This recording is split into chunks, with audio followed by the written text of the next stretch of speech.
ముందుగా మన వీడియో చూస్తున్నందుకు అందరికీ థ్యాంక్స్ ఫ్రెండ్స్. వీడియో స్టార్ట్ చేసే ముందల నాదో చిన్న మాట ఉంది. గ్రేట్ ఇండియా సేల్ మరియు బిగ్ బిలియన్ సేల్ అనేది నడుస్తూ ఉంది. సో, మన టెలిగ్రామ్ గ్రూప్‌లో జాయిన్ అవ్వడం వల్ల మీకు 50-90% ఆఫ్ వస్తది ప్రతి ప్రోడక్ట్ మీద. సో, ఒకసారి జాయిన్ అవుతారని కోరుకుంటున్నాను.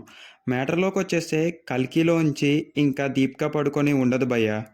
అవును గాయ్స్, మీరినేది ప్రతి ఒక్కటి నిజమే. ఇంకా 'కల్కి'లో 'దీపిక పడుకొనె' ఉండదు అని వైజయంతి ఫిలిమ్సే ట్వీట్ వేసి చెప్పేసింది అఫీషియల్‌గా. దీనికి కారణం అందరూ 'సందీప్ రెడ్డి వంగ'తో ఉన్న క్లాష్ అనే అంటున్నారు. ఏదైతే 'ప్రభాస్' గారి 'spirit' movie story line 'Deepika Padukone' release చేసిందో అప్పటినుంచి టాలీవుడ్ నుంచి నెగటివిటీని ఫేస్ చేస్తుంది. సో, అది కరెక్ట్ కాదని నెటిజన్లు అప్పటినుంచి చెప్తూనే ఉన్నారు. సో, ఇదే కారణం అని చాలామంది అంటున్నా, బట్ మనకి ఎక్స్‌టర్నల్‌గా ఏ క్లారిటీ లేనందువలన ఇదే అని చాలామంది ఫైనల్ అవుతున్నారు.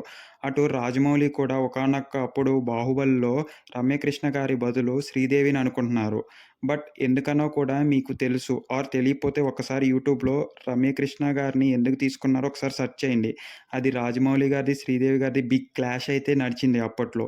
సో, ఈ బాలీవుడ్‌కి, టాలీవుడ్‌కి ఎప్పుడూ ఏదో ఒక క్లాష్ నడుస్తూనే ఉంది హీరోయిన్‌ల విషయంలో. అదీ గాక 'ప్రభాస్' గారి విషయంలో అంటే చాలా major ఇష్యూయే అయ్యుంటదని నెటిజన్ల talk. So, 'Deepika Padukone' గారిని తీసేయటం బెటర్ అంటారా? కాదంటారా? ఒక్కసారి ఫ్యాన్స్‌గా మరియు మూవీ లవర్స్‌గా మీరేమంటారో కామెంట్స్ రూపంలో చెప్పండి. గాయ్స్, కిందనే ఉన్న మన టెలిగ్రామ్ గ్రూప్‌లో జాయిన్ అవ్వటం మర్చిపోవద్దు. ఎందుకంటే గ్రేట్ ఇండియా సేల్ మరియు బిగ్ బిలియన్ సేల్‌లో మీకు 90% ఆఫర్స్ వచ్చే డీల్స్ మన టెలిగ్రామ్ ఛానల్‌లో అప్‌లోడ్ అవుతూ ఉంటాయి. అండ్ మన వాట్సాప్ కమ్యూనిటీ, ఫేస్‌బుక్ ఛానల్‌ని కూడా లైక్ చేసి సబ్స్క్రైబ్ చేస్తారని మాత్రం కోరుకుంటున్నాను.